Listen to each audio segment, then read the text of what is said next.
This is the OCR GCSE 9-1 Maths Foundation Paper 3 from the November 2021 series, and this paper is a calculator paper. Question number 1. In a survey, some students chose their favourite type of film from a list of 5. The bar chart shows the results, and that's what we see here. We've got this fully shaded region, which represents Year 10 students. We've got this hatched region, which represents Year 11 students. For part A, for the first part, how many students chose action films? Well, the total for action, that is 10. So, we have 10. For the next part, how many Year 11 students chose action films? So, Year 11 action, that is the difference between 10 and 3. So the number of Year 11 students who chose action films, that's equal to 10 subtract 3, which is equal to 7. For part B, what type of film was chosen by the most Year 10 students? Well, you can clearly see that will be rom-com. It has the highest amount of Year 10 students. So we have rom-com. For part C, how many Year 10 students took part in the survey? Well, we've got 3 Year 10 who like action, 2 Year 10s who like comedy, 5 Year 10s who like horror, 7 Year 10s who like romantic comedy, 3 Year 10s who like thriller. And so, adding these together, 3 plus 2, that's 5, plus another 5, that's 10, plus 7, that's 17, plus 3, that takes us up to 20. So, we have 20 students who are Year 10 who took part in the survey. For part D, 45 students took part in the survey. We have to write the ratio of the number of Year 10 students taking part to the number of Year 11 students taking part in its simplest form.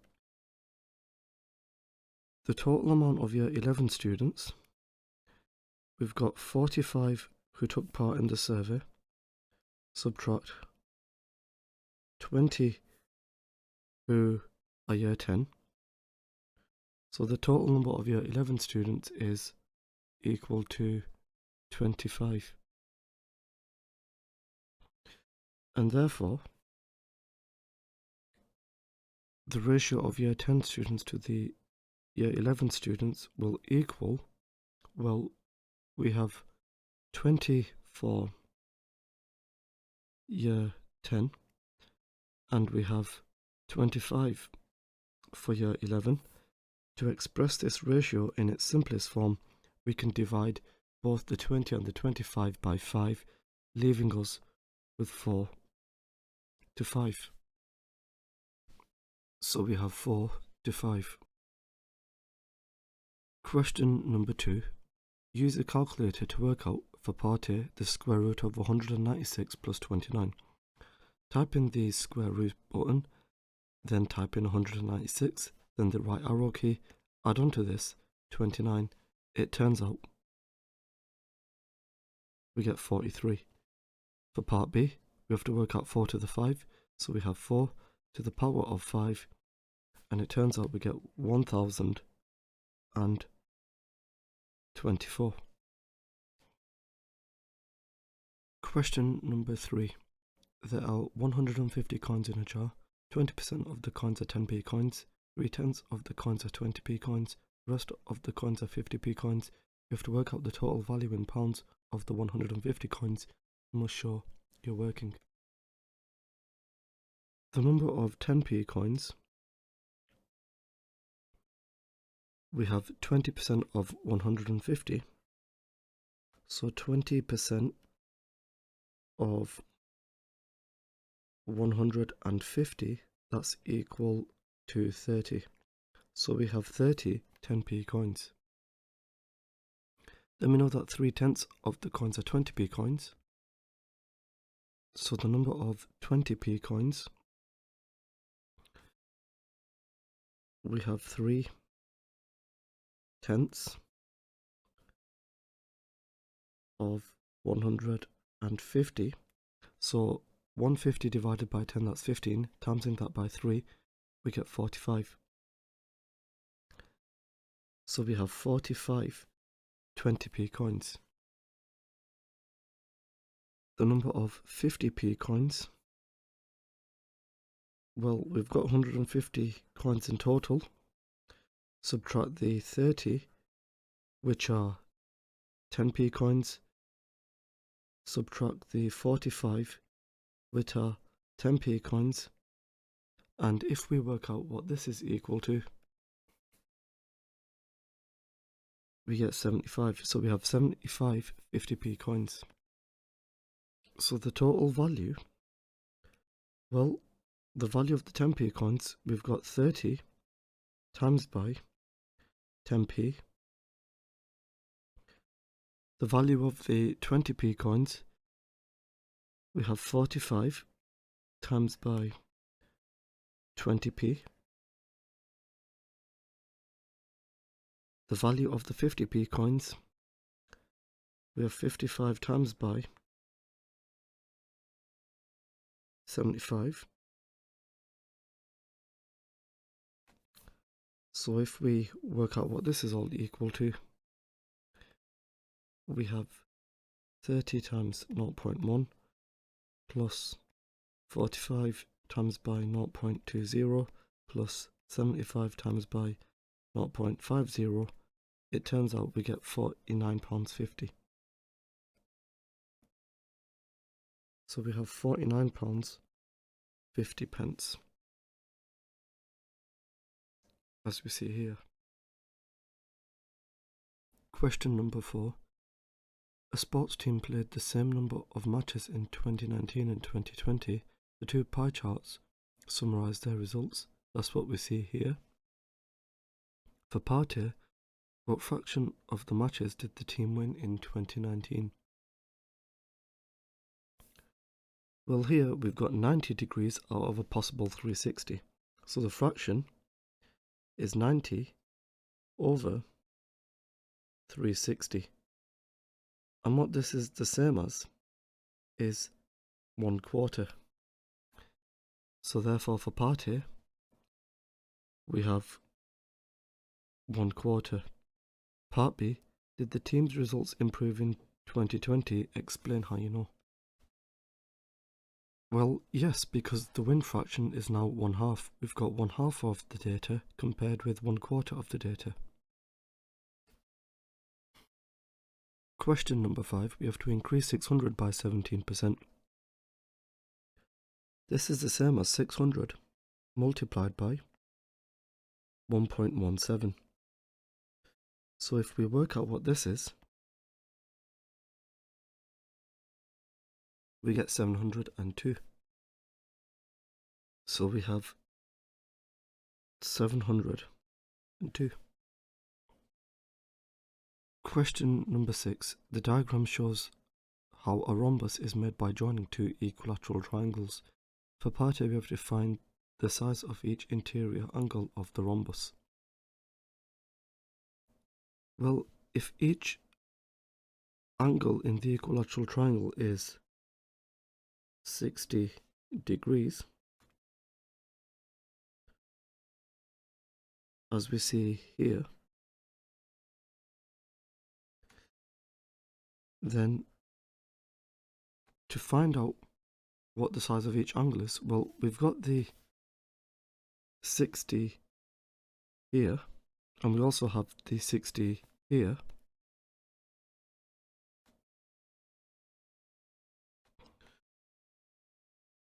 And those are opposite each other. But then we've got this 60 plus this 60, which gives 120.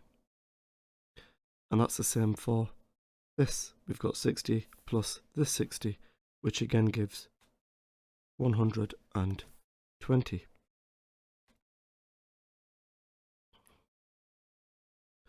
For part B, the same numbers can be made by joining copies of an isosceles triangle. We have to find the size of each angle in the isosceles triangle. Well, if I join this and this together, what you can see is we have an isosceles triangle. And the reason we have an isosceles triangle is because two of the sides are the same. So when we come to work out the angles, well, we still have the 120 degrees, which we found earlier. But now this angle is 30 degrees, and this angle is also 30 degrees. So we have 120, 30, 30. Question number 7. Rowan's bath has a hot tap and a cold tap. When turned on full, each tap on its own will fill the bath in 6 minutes. Rowan turns both taps on full. How long will it take to fill the bath? So we know for one tap it takes 6 minutes. So for 2 taps, if here we multiply by 2, here we would have to divide by 2 because it will take half as long, leaving us with 3 minutes with 2 taps. So we have 3 minutes. Question number 8. We have to simplify 5t, subtract 3u, subtract t, plus 5u. Well, 5t subtract t, that is 4t. Then we have negative 3u plus 5u, that will give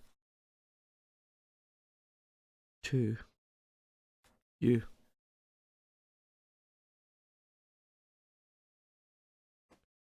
Question number 9. We've got a set of numbers 1 to 16 inclusive. Set A is odd numbers, set B are multiples of 5.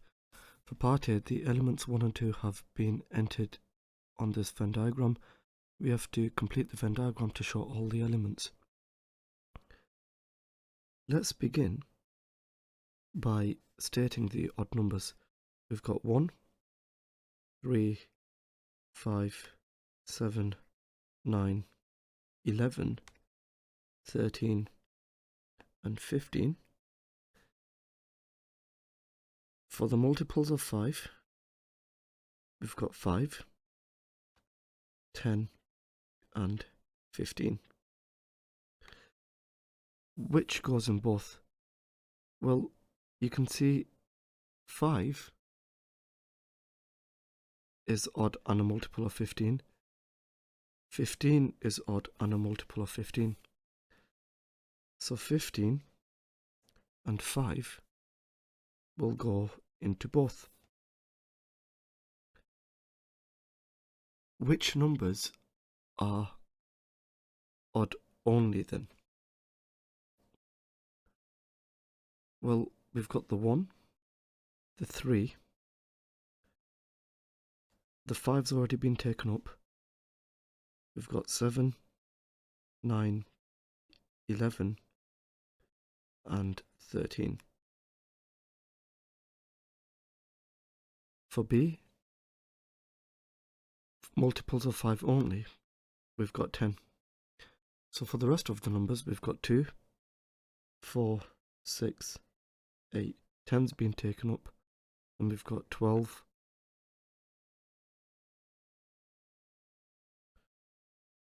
14, and 16. For part B, we've got a set of all positive integers. Set L is odd numbers, set M is multiples of 2. 3 Venn diagrams numbered 1 to 3 are shown below. Which diagram shows the best relationship between set L and set M? Give a reason. Well, we can't have this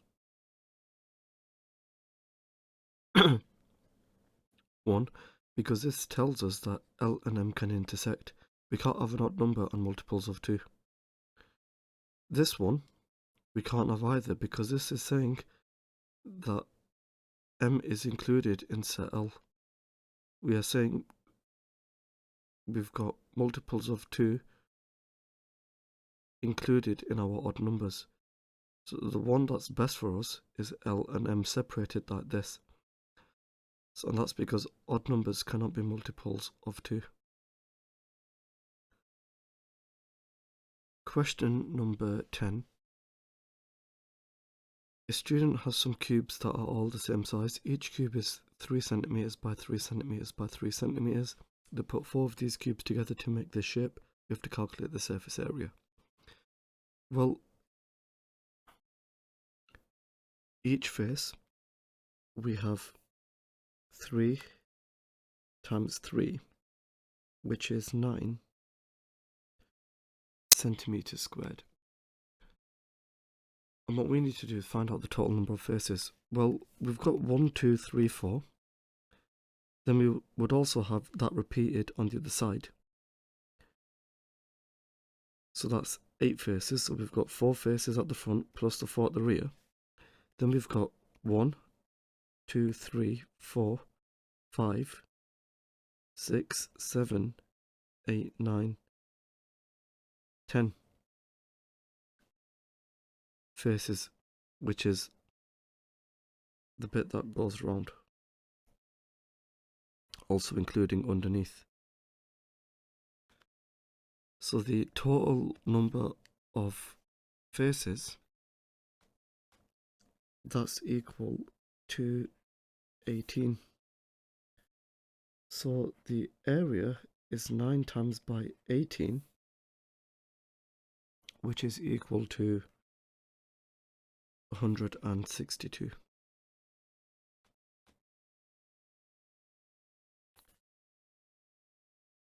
Question number 11. Here are some algebraic statements.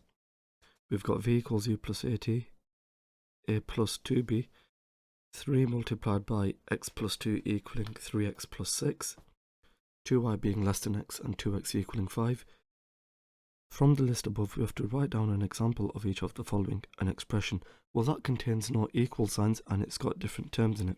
So that's a plus 2b. For part B, an inequality, well, clearly the one with the inequality symbol is 2y being less than x. And for part C, an equation, something we can solve and get a distinct real solution, that's 2x equals 5. Question number 12. We have to rearrange this formula to make w the subject. We want to get w by itself. The first thing we can do is subtract 2h from both sides. And if we do that, we've got p subtract 2h equals 2w. And now if we divide both sides of the equation by 2, what we are left with is w on the right hand side. On the left hand side we've got p subtract 2h divided by 2. So we are left with w equals p subtract 2h over 2. Question number 13. Alice has 28 meters of ribbon. They cut the ribbon into lengths of 60 centimeters. What is the least length of ribbon in centimeters that can be left over? You must show your working. Well, we can first of all find out how many pieces we have. The number of pieces we have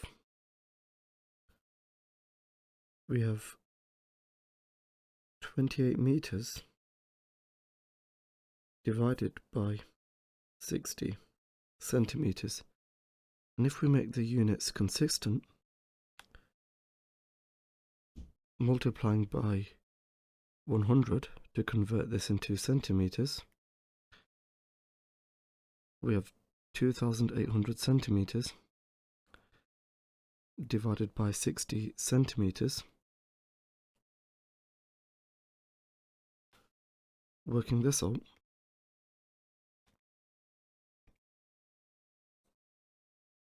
we end up with 140 over 3. So we have 46 and 2/3 pieces. So we will say we have 46 pieces. So the number of pieces we have left over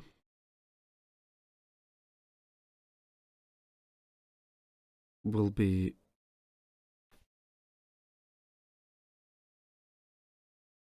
2/3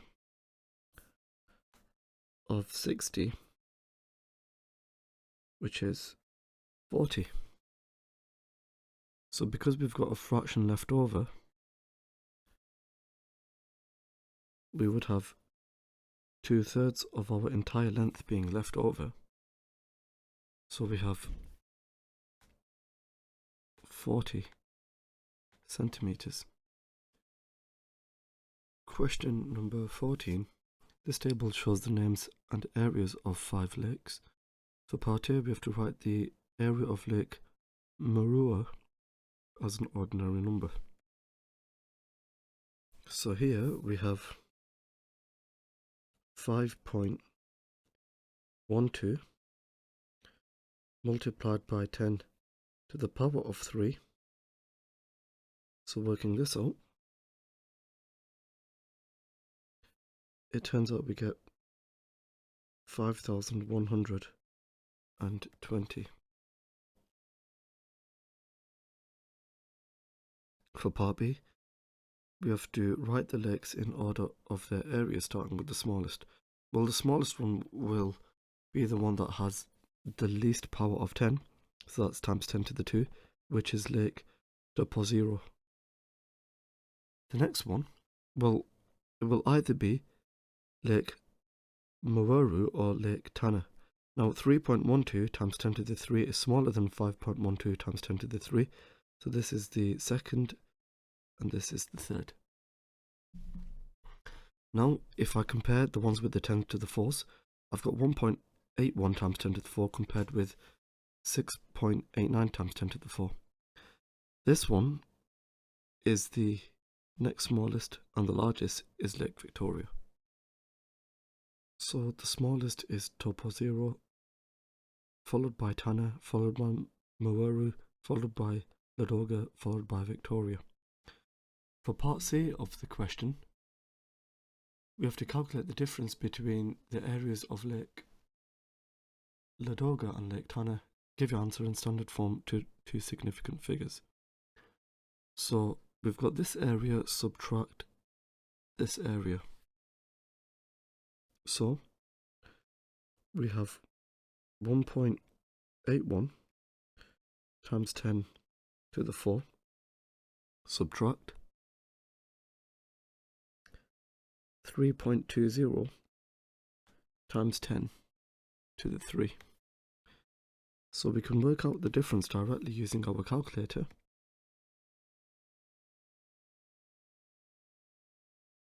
So working out this difference, we get 14,900.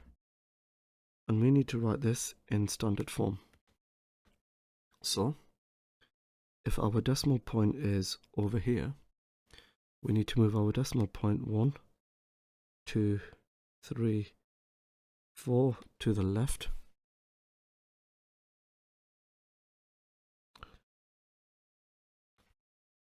Leaving us with 1.49 times by 10 to the power of 4. And if we were to write this to two significant figures, we would have 1.50 times 10 to the 4.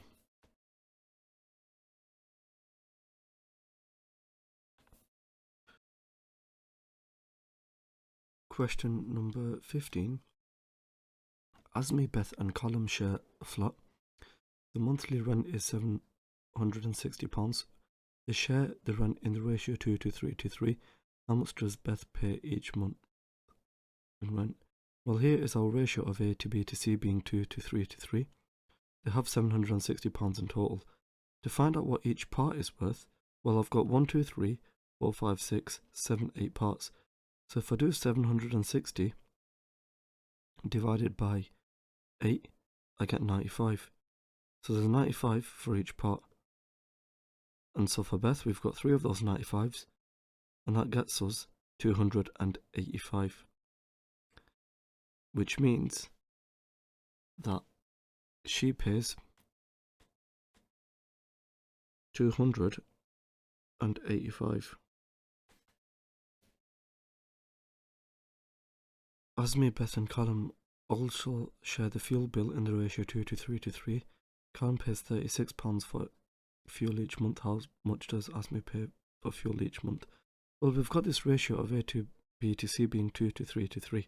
We know in total C has £36, which means each part will be 36 divided by 3, which is 12. So we have 12 for each part. So for A, we've got 12 plus another 12, which is 24. So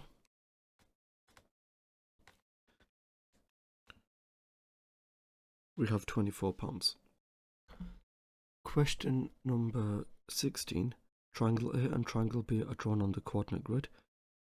For part A, we have to reflect triangle A in the line x equals 0. Well, x equals 0 is the y-axis, so we need to reflect that triangle in the y-axis. And doing so, we end up with this shape here. For part B of the question, we have to describe fully the single transformation that maps triangle A onto triangle B. Well, the first thing we can do is find out the scale factor. You can see we have a length here of 8. So we have 8 going across, and here we have a length of 2,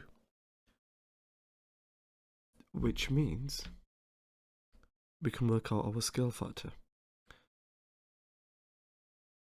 So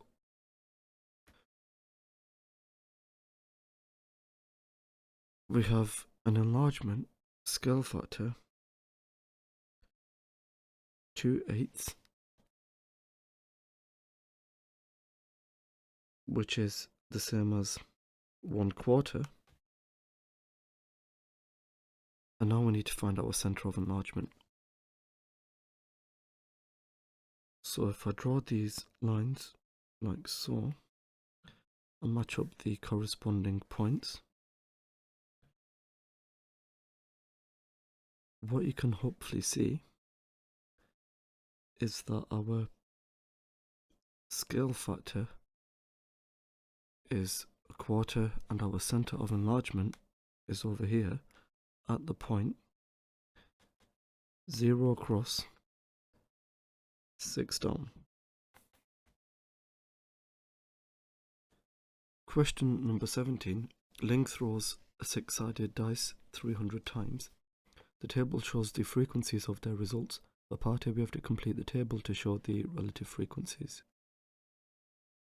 So, out of 300, for the dice landing on a 1, the relative frequency will be 42 divided by 300, which is 0.14.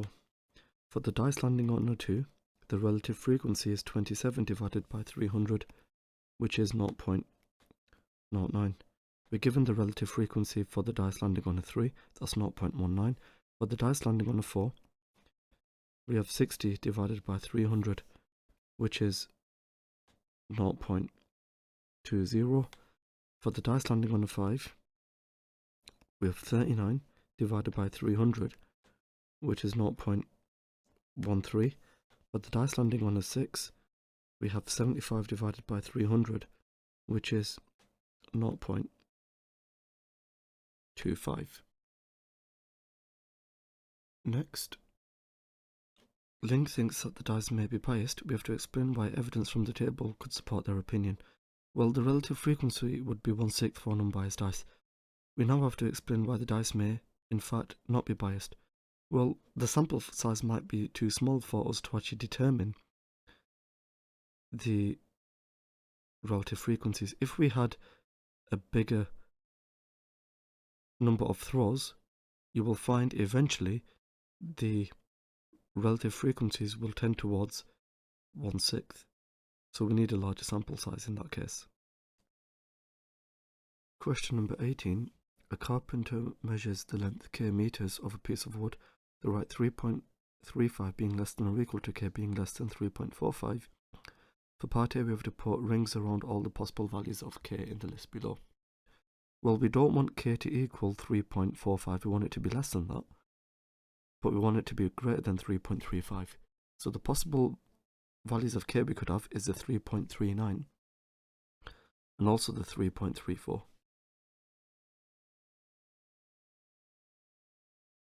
So next, the carpenter says 3.35 being less than or equal to k being less than 3.45 means that the length of the piece of wood is 3.4 meters squared to the nearest centimeter.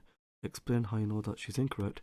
Well, if it's to the nearest centimeter, it should be in between 3.395 and 3.405. So now when we complete the error interval for 3.4 meters squared to the nearest centimeters, here we have 3.395 being less than or equal to k being less than 3.405. Question number 19. Amit says, my normal typing speed is 40 words per minute. Therefore, I estimate that my normal typing speed is about 210 characters per minute. Each letter, space, and piece of punctuation counts as a character. You have to decide how many letters per word is Amit most likely to have used in making this estimate. Show how you decide. Well, each word comes with a space following or a punctuation, so the division gives you the word length plus a space or punctuation. So if I do 210 divided by 40, I get 5.25, and this 5.25 includes the space and punctuation. So if we subtract 1 from this, I've got 5.25, subtract 1, which is 4.25, so the letters per word we would have will be 4. For part B of the question, Amit starts some homework at their normal typing speed, and we know that their normal typing speed is 40 words per minute. Amit types 52 words in 1 minute 12 seconds. What may be true about the length of words that Amit has just typed? Show how you decide. Well, we know that we have 52 words in 72 seconds. 1 minute 12 seconds is the same as 72 seconds, by the way. And with this, what we can do is find out how many words we have in 1 second. So we have 52 over 72 words in 1 second. That's just dividing by 72. So to find out how many words we have in a minute, we have 52 over 72, and if I times this by 60 and convert this into a mixed number, we get 43 1/3. So we have 43 1/3 words in 60 seconds, which is the same as 1 minute, by the way.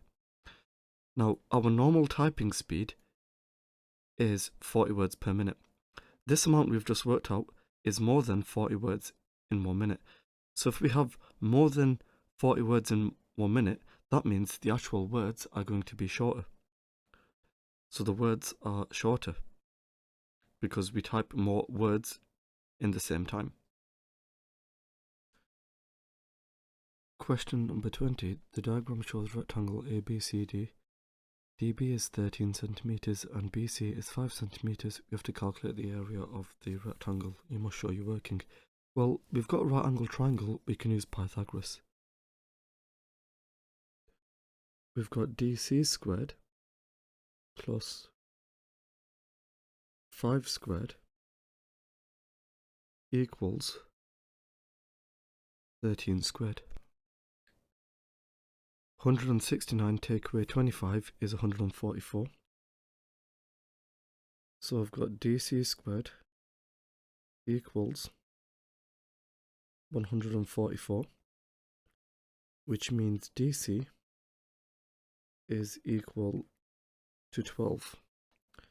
So we have 12 centimeters here, which means the area is equal to 12 times by 5, which is 60. So the area is 60 centimeters squared. Question number 21. For part A, a straight line has equation y equals 2x minus 1. We have to write down the gradient of the line. The gradient will quite simply be the number in front of the x, which is 2. So the gradient is 2. For part B, here are the equations of 4 straight lines. For the first part, we have to find out which of the 4 straight lines is parallel to y equals 2x plus 1. Well, what we want is a gradient of 2. Here, for the line y equals 2x plus 3, we've got a gradient of 2. That means it's parallel to the line y equals 2x minus 1. So we have y equals 2x plus 3. Next, a student says y equals 1/2 x plus 4 is the steepest of the 4 straight lines because it has the largest number added. Explain why the student's wrong. Well, the 2 from here is greater than the half from here, which means the y equals 2x plus 3 straight line is the steepest line. Part C of the question here is part of the graph of y equals 2x plus 1. The line continues to the right. Will the line pass above, below, or through the point 4590? You must show how you decide. Well, if I substitute in this point 4590 into the line y equals 2x minus 1, I've got y, which is 90. That equals 2 times by x minus 1. So I've got 90 equals 90 minus 1, which is 89. So because these are not equal, it passes below the line of y equals 2x minus 1. Question number 22. In this question, all measurements are in centimeters. The square and the rectangle have the same area. We have to show for part A, x squared minus 8x minus 20 equals 0. Well, the area of the square will be x squared, and that's because we have x times by x. The area of the rectangle will be 4 times by 2x plus 5. So we know that the areas of the rectangle and the square are equal. So we have x squared equals 4 times by 2x plus 5. So we have x squared equals 8x plus 20, and taking everything over to one side, we will be left with 8x, rather x squared, subtract 8x, subtract 20 equals 0. For part B, we have to solve x squared, subtract 8x, subtract 20 equals 0. Well, what we need are two numbers which multiply to give minus 20 and which add to give negative 8. You will find those two numbers to be minus 10 and 2. So when I come to factorize, I have x minus 10 times by x plus 2. And this is equal to 0. Which means either x is 10 or x is negative 2. So we have minus 2 or 10. For part C, we have to explain why one of the answers in part B is not possible in the context of this question. Well, x equals minus 2 is not possible because length cannot be negative. For part D, for the first part, we have to write down the area of the square. Well, with x equaling 10, the area will equal 10 times by 10, which is 100. And now, for the next part, we have to write down the length of the rectangle.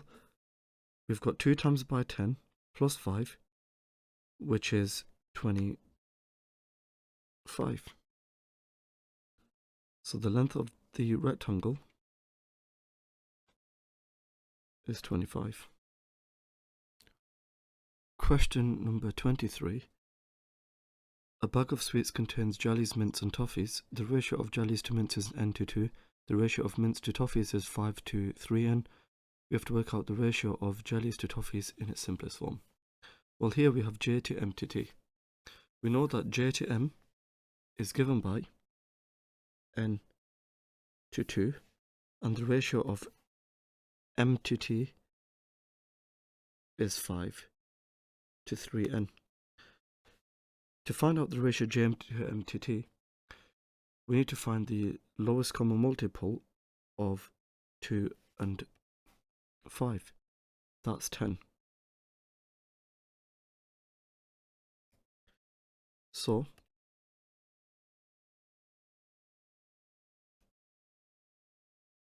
to go from the 2 to the 5, well, from the 2 to the 10, I multiply by 5. And from the 5 to the 10, I multiply by 2. So, n times by 5 is 5n. 3n times by 2 is 6n. Which means, when we come to write down the ratio of j to t, we have 5n to 6n. And if I try to simplify this by dividing through by n, we have 5 to 6. So we have 5 to 6.